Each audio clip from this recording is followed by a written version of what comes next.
E agora você acompanha com a gente a nossa primeira entrevista. A gente fala sobre o Dia Livre de Impostos e como a data pode conscientizar a população sobre a excessiva carga tributária aqui do nosso país. Sobre esse assunto eu converso agora com o Ângelo Ambrise, ele é advogado especialista em direito tributário. Bom dia, doutor Ângelo, tudo bem com o senhor? Bem-vindo ao Jornal da Rede Alesp.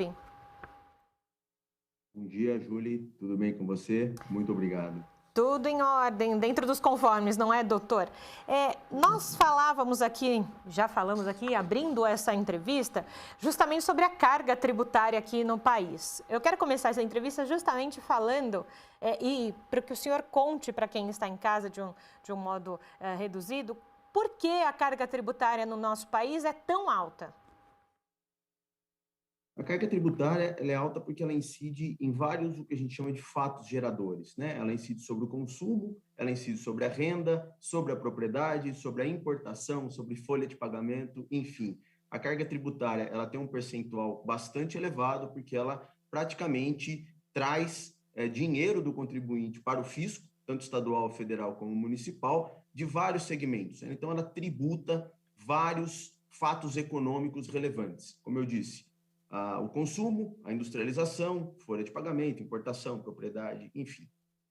Agora, doutor, nós falamos agora do Dia Livre de Impostos. Por que ele foi criado e qual é o objetivo? Que as pessoas realmente entendam o quanto se paga de tributação, como é que funciona, como é que as pessoas sabem que aquele dia específico foi o Dia Livre de Impostos?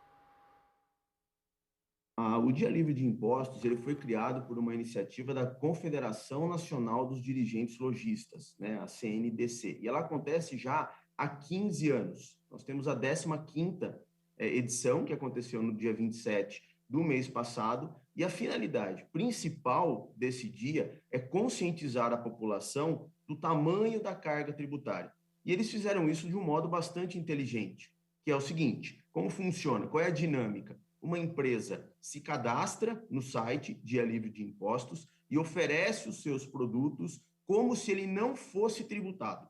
Então, vou te dar um exemplo. 1 litro da gasolina, ele passaria de R$ 5,87, R$ 5,90 para R$ 3,79, mais ou menos. Então, o que o posto de combustível faz? Ele se cadastra e oferece à população 1 litro de combustível de R$ 5,80 por R$ 3,70, R$ 3,80. Tá? Isso serve para quê? Para a população verificar efetivamente, sem fazer muita conta, mas tendo a questão prática, quanto cada produto pode ser reduzido se a gente não considerar a carga tributária brasileira. Algo muito importante, Júlio, que a gente tem que considerar essa iniciativa não é uma iniciativa do governo federal, estadual ou municipal. Os empresários, eles cadastram esses produtos, eles dão os descontos para o contribuinte, mas eles recolhem a carga tributária existente. Então, não é um dia livre de impostos dado pelo governo, e sim é uma iniciativa empresarial. E essa iniciativa tem surtido efeito, então, no mundo empresarial? As empresas, elas têm entendido a importância desse dia? Como é que tem funcionado, então, para eles? Do que eu tenho acompanhado, tem surtido um efeito bastante relevante. Se formos analisar todo o histórico de dados fornecidos pela Confederação, a gente verifica que está dobrando a cada ano o volume de empresas que estão colocando seus produtos à disposição para que consigam vender e fazer parte desse movimento de conscientização. Eu acredito que nos próximos anos a gente tem uma exponencialidade disso, dada a visibilidade que isso está tomando e também a grande carga tributária que a gente tem e o impacto que isso causa na população. Então, a minha expectativa é de que muito em breve a gente tenha maciçamente várias empresas de diversos segmentos aderindo a esse dia. E como a carga tributária, então, que o senhor já disse que é alta aqui no nosso país, por N fatores, como ela impacta na vida, no dia a dia das pessoas e principalmente das pessoas que não estão nas classes mais favorecidas, ali a A e a B? Perfeito. Júlio, o impacto é devastador, principalmente para as famílias que possuem uma menor renda.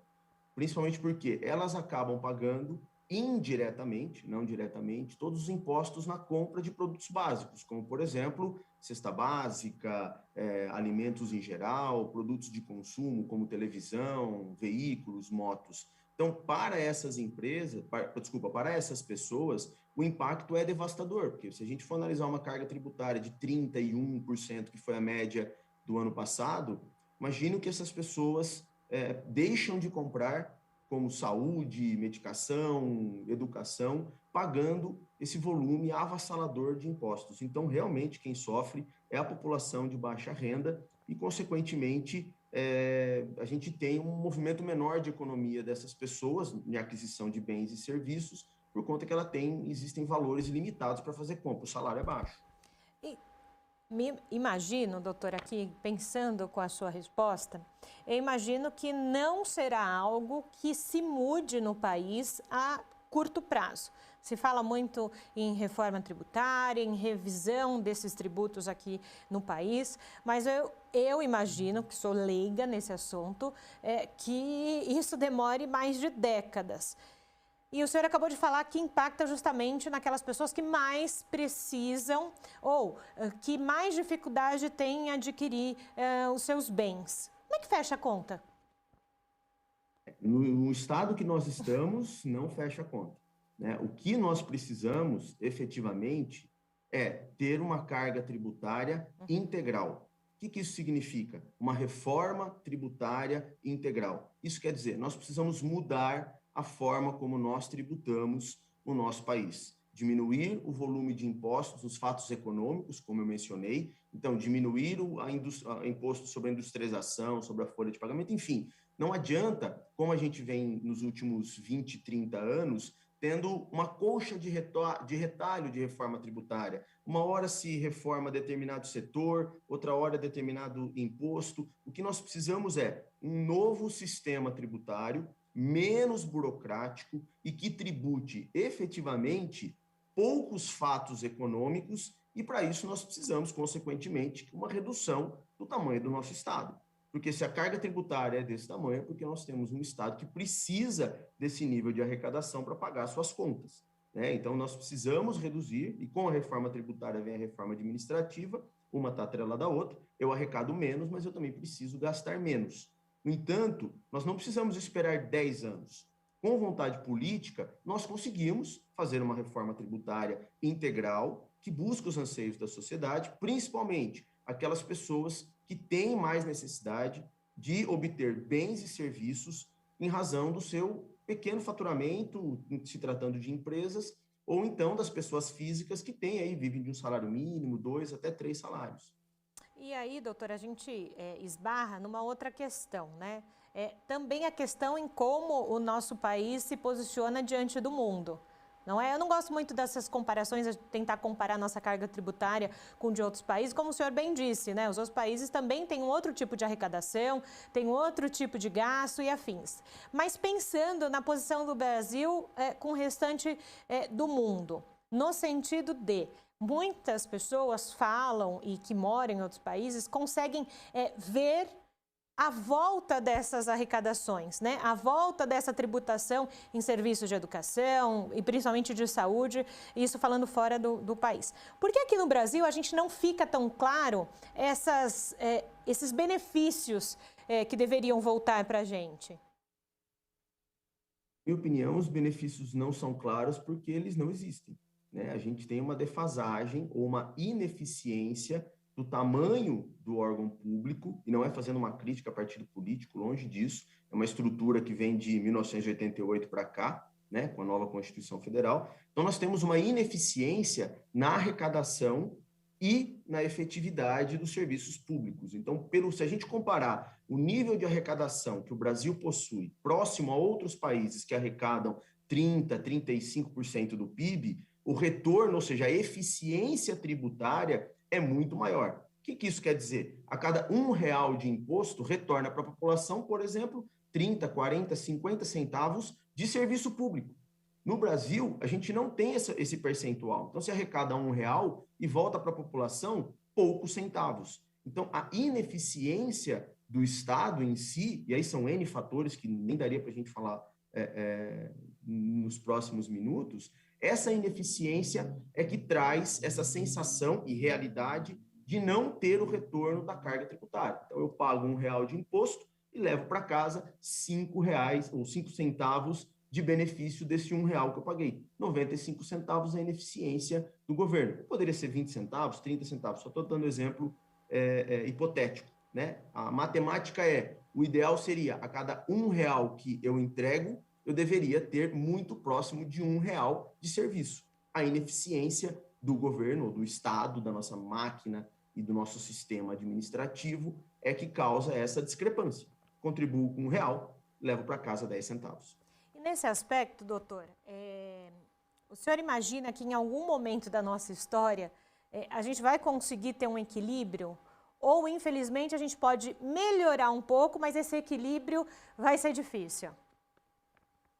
Olha, se a gente pegar os dados históricos do país, eles são desanimadores, porque a gente sempre vem numa crescente, na verdade, um decréscimo de eficiência, né? Nós temos um Estado cada vez mais inchado, embora exista, sim, um esforço grande para os gastos públicos, mas a história não nos mostra que isso é tão simples de ser resolvido no curto espaço de tempo, né? No entanto, eu sou um pouco otimista e gostaria muito de ver nos próximos anos que a gente conseguisse, não precisamos talvez diminuir o Estado, e sim torná-los mais eficientes, para que a gente consiga, com a mesma carga tributária, ou ter um benefício maior no curto prazo, ou maior ainda no longo prazo. E aí a gente não precisaria reduzir tanto a carga tributária. No entanto, eu acho muito difícil que a gente consiga fazer um ou outro fator. Nós precisaremos, na minha opinião, fazer os dois fatores, tanto diminuir a carga tributária ou torná-la mais evidente para quem pode contribuir mais e resguardar quem pode contribuir menos, isso já seria um grande avanço. Então, de um lado, a redução da carga tributária inteligente, vamos chamar assim, eficiente, e do outro, buscando uma melhor performance do Estado para que R$1 contribuído retorne em R$1 em serviço público. Perfeito, doutor Ângelo. Uma outra questão que é importante a gente contar para quem nos assiste nesse momento, a pandemia tem, claro, impactado os diversos setores aí da economia e também da sociedade. Com relação à tributação, algo pode ser feito para minimizar em algum aspecto essa elevação de tributo? Há uma relação? O que eu quero dizer há uma relação de pandemia com aumento de tributo? Olha, na minha opinião, não há uma relação da pandemia com o aumento de tributo. Nós não tivemos, nos últimos 2 anos, um aumento da carga tributária que eu pudesse afirmar isso. Isso não. O que o governo, principalmente o federal e o estadual, o municipal é muito diluído, eu não consigo te trazer essa informação, mas os governos federal e estaduais, eles tiveram bastante programas de adiamento de vencimento, principalmente no ano de 2020, postergando o vencimento de tributos, abrindo algumas espécies de parcelamento para que o empresário pudesse deixar de pagar um tributo no começo da pandemia, para que ele consiga se adequar e depois ele efetuasse pagamento. Então, tanto o governo federal quanto o estadual, eles trouxeram algumas sugestões e implementações interessantes por parte do empresário, né, para que ele conseguisse, num primeiro momento de pandemia, se dedicar a manter a sua operação ativa e depois ele realizaria o pagamento dos impostos, como foi no governo federal em vários estados, com a moratória, que foi postergar o vencimento, maio pagou-se em agosto. Enfim, nós tivemos vários incentivos governamentais bastante interessantes para ajudar os empresários nesse começo de pandemia. O senhor falou dos empresários e justamente eles, né, os empreendedores, as empresas, né, elas podem pedir ou solicitar a revisão da sua carga tributária? Como é que funciona, então, do outro lado, né, para as empresas e os empreendedores? Essa é uma excelente pergunta e os empresários precisam estar muito atentos a isso. No Brasil, nós temos grandes problemas na parte tributária, tanto de alíquota, que são altas, mas também uma confusão absurda. É tributo dentro de tributo, imposto dentro de outra contribuição, contribuição dentro de imposto.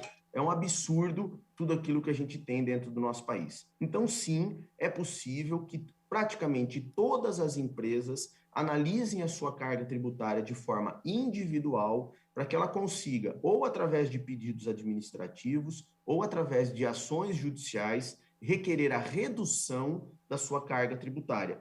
E aí ela consegue, por exemplo, ter alguma vantagem competitiva. Então, uma empresa que, por hipótese, tenha 30% de carga tributária, com essas ações administrativas ou judiciais, ela pode reduzir a sua carga para 25%, 27%, por meio de uma análise individualizada e tomada de decisões assertivas dentro da legalidade, obedecendo todo o compliance necessário tributário. Ainda sobre, com relação às empresas, a senhora falou, né, sobre essas questões de revisão e afim. O microempreendedor não são as grandes empresas de grandes portes, né? É quem tem o MEI e afins. Como é que funciona essa carga tributária para eles? Digo porque o pessoal conhece, na verdade, como PJ, né? Pessoa jurídica, né? Como é que funciona a carga tributária? É o ideal ou não? Ainda é muito alta essa carga tributária para quem é pessoa jurídica? Olha, se a gente for começar para as empresas que são pequenas, eu acredito que a carga tributária é condizente, muito próxima do ideal, principalmente empresas individuais, as MEIs, as EPPs, ou até as empresas no Simples Nacional. São empresas que a contabilidade pode ser muito simples, ela vai pagar um valor praticamente fixo ou um percentual pequeno do seu faturamento para pagar toda a sua carga tributária. Então, para as empresas menores, vamos chamar assim, cujo faturamento não seja tão expressivo e o número de empregados também seja reduzido, eu acredito que a carga tributária, comparado a uma grande companhia, uma média empresa, ela é muito próxima do ideal, porque pode trazer benefícios tanto para o sócio quanto para eventual. Então, nesses casos, eu acredito que ela é tão benéfica que os próprios empresários buscam a sua regularização, saem da informalidade para buscar a formalidade. Como, por exemplo, uma costureira, alguém que tem um carrinho de cachorro-quente, alguém que tem um food truck, um mecânico, enfim, são pessoas que movem a economia, né? A grande maioria das empresas são pequenas e, às vezes, essas cargas tributárias são atrativas ou praticamente perto do ideal, que elas saem da informalidade para conseguir emitir uma nota fiscal, conseguir melhorar um pouco a sua contratação, os seus tomadores de serviço, ou então conseguir vender dentro da formalidade os produtos que elas fazem ou os serviços que elas prestam.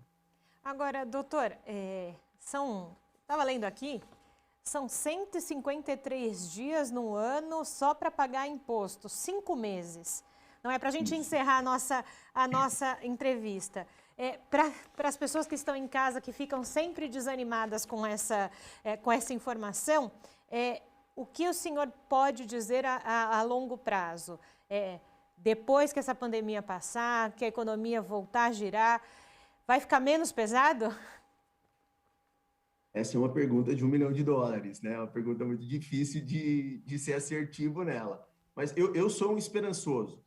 Eu acredito que a gente vai conseguir ter uma retomada da economia, nós temos muitos setores que estão represados, nós precisamos do apoio do governo para o país voltar a crescer. Então, a potencialização do crescimento econômico que a gente pode ter, ela virá atrelado a grandes incentivos financeiros, como financiamentos a baixo custo, mas principalmente com a redução da carga tributária. E com a redução da carga tributária, a gente precisa entender a economia volta a girar mais rápido. O Brasil pode se tornar um ambiente de negócio atrativo para capital estrangeiro, ou seja, para as pessoas outras empresas que querem investir no Brasil, empresas de tecnologia, empresas de revenda de produto.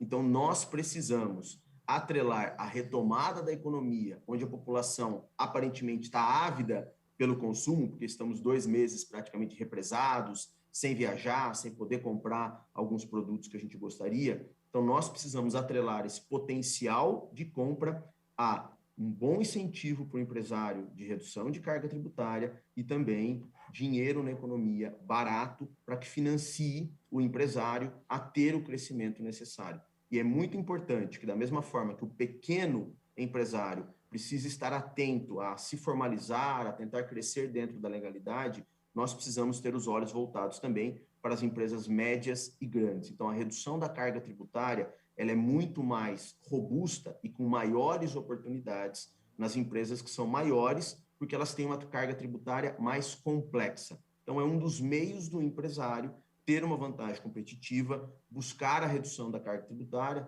pelo meio administrativo ou pelo meio judicial. Assim, a gente consegue praticamente fechar todas as pontas. Redução da carga tributária pela legislação, o contribuinte pagando menos pelos serviços e pelos produtos e conseguindo adquirir menos, e o empresário atento a toda essa legislação para que ele consiga ter uma carga tributária mais justa, a chamada e tão buscada justiça fiscal. Perfeito, doutor Ângelo. Muito obrigada, viu, pela contribuição do senhor aqui no Jornal da Rede Alesp. Bom dia para o senhor. Igualmente para você, muito obrigado.